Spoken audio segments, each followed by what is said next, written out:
Hello and welcome. Today, we are exploring a puzzle we all face. Why do people lie, even when there is no obvious reward, no crime to cover up, and no pressing need to deceive? You would think that without a clear reason, telling the truth would be the easiest path. But the reality is far more complex. Our journey begins with the most common and often harmless type of lie, the social lie. Imagine this scenario. Your friend shows you a painting they made. They are very proud of it, but you honestly think it is not very good. The truth is, I do not like this painting. But what do you actually say? You probably say, wow, this is wonderful. I love the colors. This is what we often call a white lie.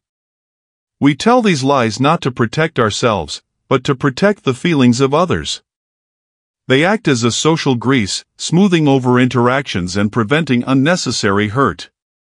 In that moment, the immediate, small benefit of making your friend happy feels more important than the abstract value of total honesty. The lie serves a social function. It maintains harmony and strengthens bonds. It is a tool for kindness, a way to show empathy. We are social creatures, and our desire to be liked and to maintain positive relationships is a powerful force. So, the first reason we lie when we do not need to is simply because we are wired to connect with others, and sometimes, a little fiction feels more connecting than a harsh truth. It is the lie that says, I care about your feelings more than I care about factual precision. Now, let us look inward. Another powerful reason for unnecessary lying is to protect our own self-image. We all have a story we tell ourselves about who we are, a competent, kind, successful, or interesting person. When reality threatens that story, a lie can be a quick patch to repair the damage. Think about a time you were in a conversation and people were talking about a famous book you have never read. Instead of admitting you have not read it, you might nod along and say, oh yes, that's a classic, and maybe even add a vague comment like, the ending was so powerful. Why would you do this? There is no tangible gain. The reason is that the truth, I haven't read it, feels like it makes you seem less cultured or intelligent in that moment. The lie is a shield for your ego. It protects you from the small, internal embarrassment of not measuring up to your own or others' expectations. This is not about avoiding major consequences, it is about managing the tiny, daily assaults on our self-esteem. We lie about our past experiences, our skills, or our knowledge to craft a version of ourselves that we believe is more likable, impressive, or acceptable.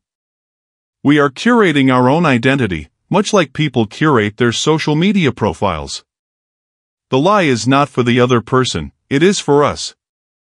It helps us believe the story we want to tell about ourselves, reinforcing the mask we wear for the world and for ourselves. Our brains are hardwired for survival, and while we are not running from predators anymore, our minds still perceive social threats as dangers. One of the biggest social threats is conflict. Arguments, disagreements, and tension are stressful, and our natural instinct is often to avoid them. This is a major driver of those seemingly pointless lies. Consider a situation where your partner asks if you remembered to pay the electricity bill. You forgot. The truth is simple, no, I forgot.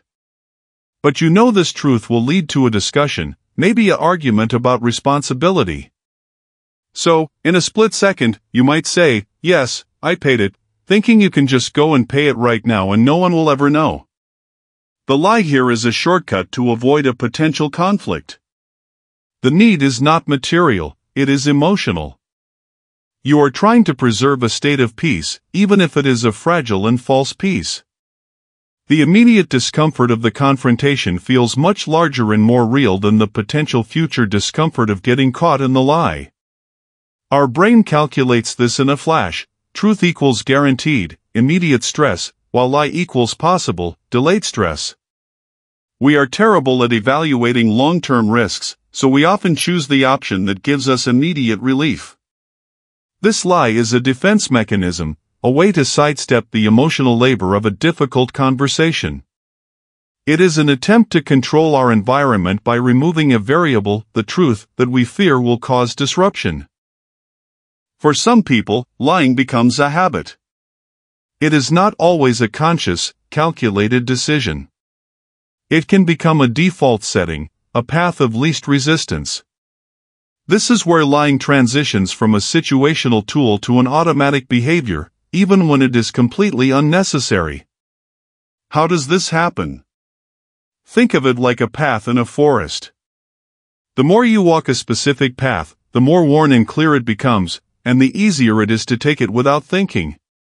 Every time a person tells a small lie to get out of a social engagement, to make a story more entertaining, or to avoid a minor task, they are walking that lying path.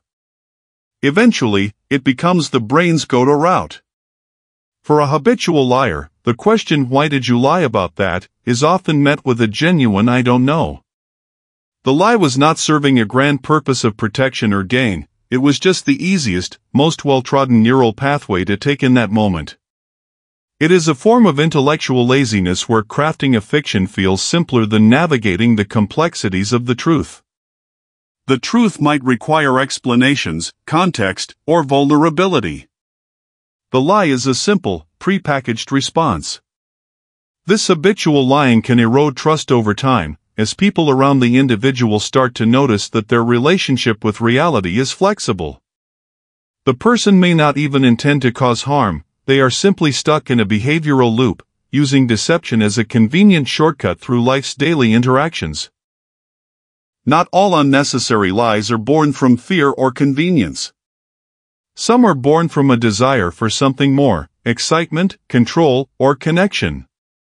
This taps into two interesting aspects of human psychology, the thrill of deception and our innate love for storytelling. First, the thrill. For a small number of people, successfully deceiving someone provides a sense of power and excitement. It is a game where they feel smarter or more in control of the narrative. This is not about major cons, it can be about small, pointless fabrications that make them feel like they are the puppet masters of a social situation. Secondly, and more commonly, we are all storytellers. We love to capture attention and make people laugh, gasp, or feel engaged. Sometimes, a plain, factual story feels boring. So, we embellish. We add details that were not there, we exaggerate the facts, we make ourselves the hero of the tale. This narrative lying is not meant to harm, it is meant to entertain and to make the storyteller feel more interesting. In a social setting, a good story can bring you social rewards, laughter, attention, admiration. The lie becomes a tool for social climbing and bonding. The person is not necessarily trying to make you believe a false reality, they are trying to create a more compelling moment. In their mind, the value of a good story outweighs the value of a mundane truth. They are performing, and the lie is part of their performance to connect with their audience. So, we have seen that unnecessary lies are driven by social harmony, self-image, conflict avoidance, habit, and a desire for excitement. Understanding this is the first step. But what can we do about it, both in ourselves and in others? The key is to recognize that these lies, while often understandable, come with a cost. Every lie, no matter how small, creates a separation between your true self and the world. Managing a web of falsehoods, even tiny ones, is a cognitive burden. It takes mental energy to remember your own fabrications. The path to more authenticity starts with self-awareness. When you feel the urge to tell an unnecessary lie, pause for a second. Ask yourself, what am I trying to achieve? Am I avoiding discomfort? Am I trying to look better? Simply noticing the impulse can give you the power to choose a different path. You can learn to offer a gentle truth, or a respectful decline to answer, instead of a lie. In dealing with others, creating an environment where truth is met with empathy rather than immediate judgment can encourage more honesty. If people feel safe to be their imperfect, forgetful, uncultured selves around you, they will have less reason to lie. Choosing truth is a courageous act. It builds deeper, more genuine connections based on who you really are, not on a curated fiction. It is the foundation of real trust and, ultimately, of a more peaceful and integrated life.